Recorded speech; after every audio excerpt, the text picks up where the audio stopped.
오늘도 하나님의 말씀과 동행하는 여러분들의 복된 삶 되시기를 주님의 이름으로 축원드립니다. 제가 잠이 좀 덜 깼나 봅니다. 네, 원래 그런 사람이 아닌데. 우리가 그리스도인이라고 하는 정체성을 가지고 세상을 살아갈 때요, 그 정체성 때문에 겪게 되어지는 다양한 어려움들이 있습니다. 세상에 살지만 세상에 속하지 않은 자들이기 때문에 필연적으로 세상으로부터 겪게 되는 다양한 어려움들이 있습니다. 난관들이 있어요. 특히 세상의 문화와 관습이 우리의 신앙 정체성과 충돌되어질 때 생겨나는 갈등들이 늘 있습니다. 하늘에 속한 자들이지만 여전히 우리의 현실은 세상에 살고 있기 때문에 다양한 세상의 사람들과 또 그 문화 속에서 어울려 살아가야 하는 거죠. 그런데 그 중에 보면 우리가 어디까지 우리가 수용할 수 있는 문화이고 어디서부터가 신앙을 훼손하는 타협인가, 이것을 선긋기가 참 모호할 때가 많습니다. 예를 들어 보면 직장 생활하시는 분들이 경험하는 다양한 어떤 조직의 회식 문화들, 그리고 우리 가정을 예로 들어 보면 뿌리 깊은 유교 사상에서 비롯되는 어떤 제사 문화들, 그런 것들을 보면서 종종 다들 하는 거니까 괜찮지 않을까? 그래, 이건 우리 사회의 관습일 뿐인데 어쩔 수 없는 것 아니야? 마음만 하나님께 향해 있으면 조금 타협해도 괜찮지 않을까? 그런 내면의 소리를 듣게 될 때가 있다는 것입니다.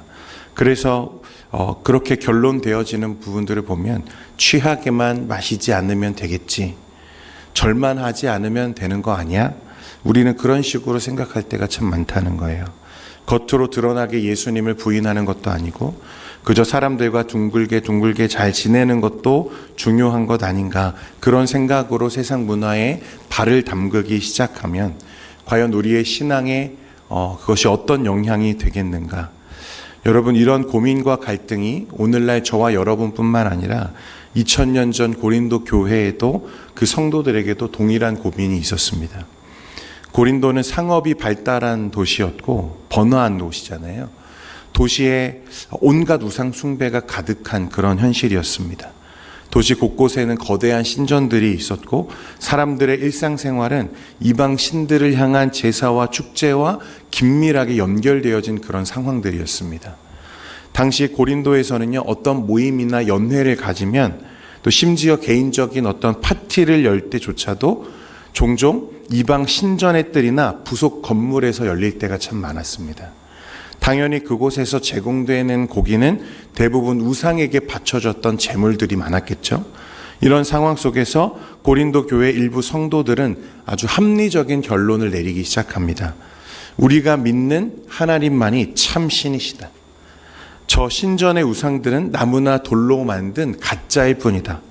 그러니 우상에게 바쳐진 고기를 먹든 신전에서 열리는 연회에 참석하든 그것은 우리에게 아무런 영향을 줄 수 없다. 그저 문화적인 모임이고 친교 활동일 뿐이다. 우리가 저곳에 가지 않으면 어디서 복음을 전할 수 있겠는가?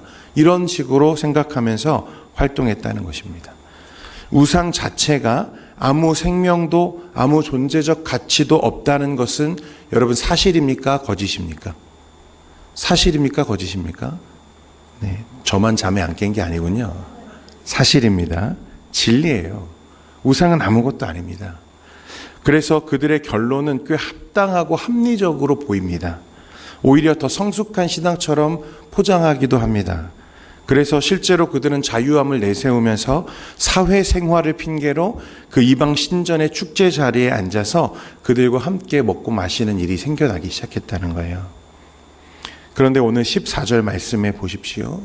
바울이 뭐라고 말합니까? 그런즉 내 사랑하는 자들아 우상 숭배하는 일을 피하라, 이렇게 말합니다. 바울은 우상 숭배 조심해라, 적당히 거리둬라, 그렇게 말하지 않았습니다. 피하라라고 말해요. 여러분, 이 피하라라는 말의 원어의 의미는 뒤도 돌아보지 말고 도망쳐라, 이런 뜻입니다. 단순한 문화적 교류가 아니라는 거예요. 그건 영적인 문제다, 이렇게 말하는 것입니다. 우리의 영이 죽을 수도 있고 살 수도 있는 생명이 걸린 문제라고 말하고 있는 거예요. 도대체 바울은 단순한 식사 자리나 문화 참여를 두고 왜 이렇게까지 단호하게 말하는가? 바울은 이 문제를 설명하기 위해서 당시 성도들이 너무 잘 알고 있던 두 가지 영적인 비유를 들기 시작하는데요. 15절에 보면 나는 지혜 있는 자들에게 말함과 같이 하노니 너희는 내가 이르는 말을 스스로 판단하라 라고 그들의 이성에 호소하고, 첫 번째 비유로 우리가 교회에서 행하고 있는 성만찬, 성찬에 대한 이야기를 합니다. 우리 16절 말씀인데 우리 같이 한번 읽겠습니다. 16절입니다. 시작. 우리가 축복하는 바 축복의 잔은 그리스도의 피에 참여함이 아니며 우리가 떼는 떡은 그리스도의 몸에 참여함이 아니냐. 여러분, 우리가 성찬식 때 떡을 떼고 포도주를 마시잖아요. 그것이 단순히 떡을 먹고 음료를 마시는 육신적인 행위에 불과합니까? 그렇지 않죠. 우리는 떡과 잔을 나눔으로써 우리를 위해 찢기신 예수 그리스도의 몸과 흘리신 보혈에 영적으로 참여하는 것입니다. 여러분, 이거 잘 아셔야 돼요. 우리가 성찬을 받을 때 떡과 잔을 받는 것, 우리가 먹는 것은 떡이고 잔이지만 우리가 그렇게 하는 이유는 무엇이냐면, 그렇게 함으로써 그리스도의 십자가 보혈과 공로에 우리가 참여하는 것입니다. 여기서 참여함이라는 단어는 헬라어로 코이노니아를 말하는 거예요. 깊은 교제와 연합을 의미하는 것입니다. 우리가 주의 식탁에 앉아 먹고 마실 때 우리는 누구와 연합돼요? 주님과 연합돼요. 그리스도와 연합되고 성도들과 하나 되는 엄청난 영적인 사건을 경험하게 되는 것입니다. 이게 성찬의 의미죠. 두 번째 비유는 이스라엘의 제사에 대해서 말하는데, 구약시대에 이스라엘 백성들이 하나님께 화목제를 드리고 그 제물의 고기를 나누어 먹었습니다.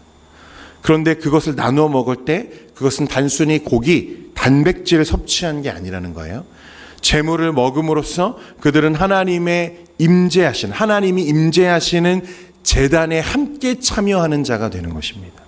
하나님과의 언약 관계 안으로 그들이 들어가는 것을 의미하는 거예요. 이 두 가지 사실을 통해서 지금 바울이 이끌어내고 있는 결론이 무엇이냐면, 누군가의 식탁에 참여하고 함께 먹고 마시는 것은 단순히 배를 채우고 문화에 참여하는 행위가 아니라 그 식탁의 주관자와 영적으로 깊이 연합하고 교제하는 행위다, 이렇게 말하는 것입니다.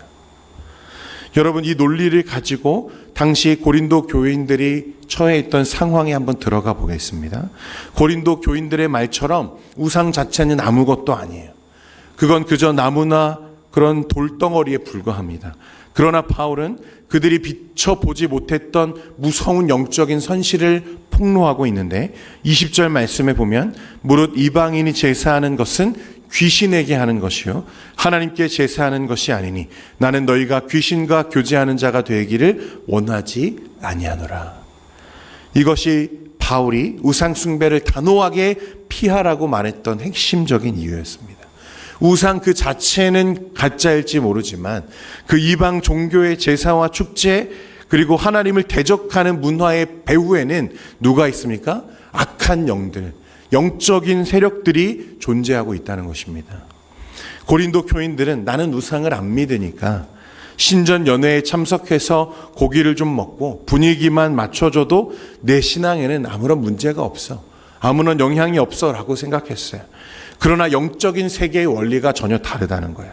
그들이 이방인의 제사 자리에 앉아 그 축제에 동참하고 떡과 잔을 나누는 순간에 그들은 자신도 모르는 사이에 악한 영들과 코이노니아, 교제를 나누고 있었다는 것입니다. 사랑하는 성도 여러분, 영적인 세계에는 중립지대가 없다는 것을 지금 말하고 있는 거예요. 우리는 예수 그리스도와 교제하든가 아니면 어둠의 영들과 교제하든가 둘 중에 하나입니다.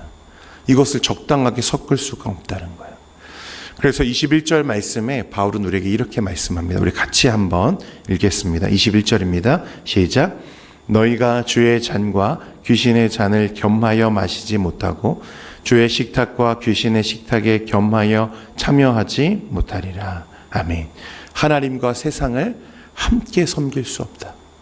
주님의 은혜를 누리면서 동시에 세상의 죄악된 문화와 쾌락을 즐기는 것은 영적으로 불가능한 일이라고 말하는 것입니다. 여러분, 우리가 세상에 살기 때문에 세상의 문화에 노출되는 것은 우리가 피할 수가 없습니다. 세상 사람들이 있는 자리에 갈 수밖에 없고, 여러분, 우리가 그들과 함께하는 것을 거절할 수가 없죠. 그러나 여러분, 분명히 알아야 되는 것은 이 영적인 세계 안에서 하나님이 기뻐하시는 것과 하나님이 기뻐하지 않는 것들, 영적인 것들을 분별할 수 있는 우리의 감각들이 깨어 있어야 된다는 것을 말하는 것입니다. 말씀을 우리의 삶으로 가져와 보면, 오늘날 우리는 고린도 사람들처럼 제우스 신전이나 아폴로 신전에 가서 고기를 먹지는 않습니다. 그렇다면 오늘날 이 말씀은 우리와 전혀 상관이 없는 건가? 그렇지 않다는 거예요. 오늘날의 우상들은 더 교묘하고 잘 가꾸어진 모습으로 우리의 일상에 스며들어 있습니다. 그냥 문화라고 여기는 것들, 우리가 트렌드라고 말하는 것들, 비즈니스 하려면 이 정도 융통성은 있어야지, 사회생활 하려면 술자리나 쾌락의 자리도 어쩔 수 없어. 그런 이름들로 우리에게 늘 다가와요. 돈을 최고로 여기는 황금 만능주의의 재단들, 육신의 쾌락을 부추기는 미디어와 음란한 문화의 재단들, 성공을 위해 불의와 타협하게 만드는 세상의 방식이라고 하는 재단들, 이 모든 것들의 배후에는 하나님보다 세상을 더 사랑하게 만들고 우리의 영혼을 갉아먹으려고 하는 악한 영들의 세력이 존재한다는 것을 말씀한다는 거예요. 사랑하는 성도 여러분, 오늘 말씀을 통해서 저와 여러분의 삶을 한번 돌아보시기를 바랍니다. 주일에는 예배에 나와서 경건하게 주의 잔과 떡에 참여하면서도 평일에는 세상 사람들이 즐기는 탐욕과 쾌락의 재단을 아무런 양심의 가책 없이 그렇게 같이 마시고 있지는 않은지, 나의 마음에는 여전히 주님이 주인이시니까 이런 문화에 좀 빠져서 즐겨도 괜찮아, 그렇게 스스로를 속이고 있지는 않은지, 그런 작은 타협이 우리의 거룩함을 흐리게 만드는 것입니다. 맑은 물이 담긴 컵에 여러분 잉크 한 방울만 떨어져도 그 물은 마실 수 없는 오염된 물이 됩니다. 하나님은 우리가 세상의 문화와 관습에 적당히 타협하며 양다리 걸치는 그런 삶을 원하지 않으세요. 신앙의 본질은 하나님을 향한 온전한 충성이며 타협 없는 순결이라는 것을 여러분 꼭 기억하시기를 바랍니다. 하나님과의 교제를 내 삶의 가장 소중한 가치로 붙들고, 오늘 세상에서는 혹시 그것 때문에 내가 조금 손해를 보고 사람들에게 유별나다는 소리를 듣게 될지언정 거룩함을 지키기 위해서 기꺼이 절제를 택할 수 있는 여러분들 되시기를 주님의 이름으로 축원드립니다. 하나님과 세상을 동시에 섬길 수는 없다. 오직 우리가 하나님의 식탁에만 참된 만족과 기쁨이 있음을 고백하며 나아갈 때 세상이 줄 수 없는 하늘의 평안과 능력이 우리의 삶을 오늘도 주장할 것을 믿으며 승리의 삶을 살아가는 여러분들의 복된 삶 되시기를 축원드립니다.